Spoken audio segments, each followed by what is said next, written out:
மதர்சாலேருந்து வந்த உடனே என் மகள் அவங்களுடைய கிஃப்டெல்லாம் பிரிக்க ஆரம்பிச்சிட்டாங்க. ஒரு ஃப்ரெண்டு அவங்களுக்கு வாட்டர் பாட்டில் கொடுத்தாங்க. அந்த வாட்டர் பாட்டிலில் என் மகளுடைய நேம் அதில் இருந்துச்சு. அதை நல்லா கஸ்டமைஸ் பண்ணி வாங்கியிருப்பாங்க போல். அதுக்கப்புறம் இந்த ஒரு பேகு, இதுவும் சூப்பராக இருந்துச்சு. அதுக்கப்புறம் ஜிம்கி, அதுவும் சூப்பராக இருந்துச்சு. அதுக்கப்புறம் டைரியும் பென்னு இதுவும் சூப்பராக இருந்துச்சு.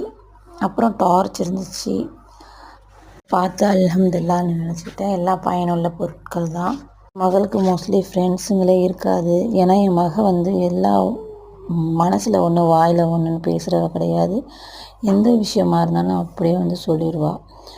ஏன்னா ஃப்ரெண்டுங்களுக்கு நல்ல விஷயத்த மட்டும் என்கரேஜ் பண்ணிவிட்டு அவங்க தவறு செஞ்சால் அதை இந்த மாதிரி இது தப்பு, இது செய்யாதுன்னு அவங்களுக்கு எதுவும் அட்வைஸ் பண்ணாமல் இருக்கிறவங்க சரியான நண்பர்கள் கிடையாது. அது நிறைய பேருக்கு தெரியாது, தெரியவும் மாட்டேங்குது.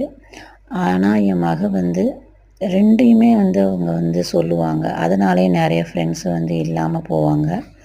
ஒரு சிலர் தான் இவங்களுக்கு ஃப்ரெண்டாக இருப்பாங்க. நிறைய ஃப்ரெண்டு ரொம்ப கம்மியாக இருக்கும். அங்கே அவங்களுக்கு கிஃப்ட்டு கொடுத்தது ரொம்ப ஹாப்பியாக இருந்துச்சு என் மகளுக்கு. அதேமாதிரி இன்றைக்கி எல்லாருக்கும் ஒரே ஒரு விஷயம், இன்றைக்கி ஓட்டு போடுற நாள். கண்டிப்பாக எல்லாருமே ஓட்டு போடுங்க. அது மட்டும் இல்லாமல் நாங்கள் கண்டிப்பாக மு.க. ஸ்டாலின் அவர்களுக்கு தான் ஓட்டு போட போகிறேன்.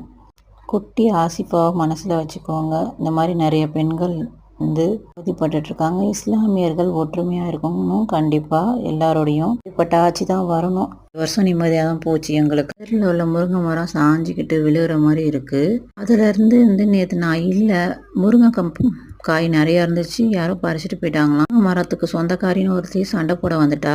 ஜாடையாக எப்பயும் பேசிக்கிட்டே இருக்கும். எனக்கு கோவம் நான்